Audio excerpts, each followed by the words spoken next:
বৃহস্পতিবার পবিত্র রাতে কেউ যদি এই দোয়াটি 100 বার পরে কোনো দিন পৃথিবীর কোনো মানুষের কাছে তার হাত পাততে হবে না।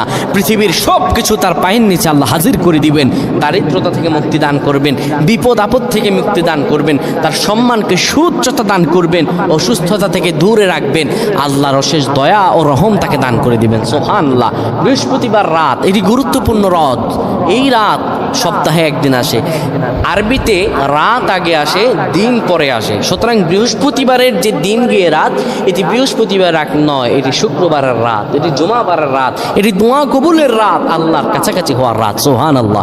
এই বৃহস্পতিবার রাত আল্লাহ তাআলা বান্দার দোয়া কবুল করেন। কেউ যদি বৃহস্পতিবার রাতে ঈশা নামাজের পরে পবিত্র হয়ে ইয়া হাইয়ু ইয়া হাইয়ু ইয়া হাইয়ু ইয়া রফিয়ু ইয়া রফিয়ু ইয়া রফিয়ু এই দোয়াগুলো পড়তে পারে 100 বার, আল্লাহ রাব্বুল আলামিন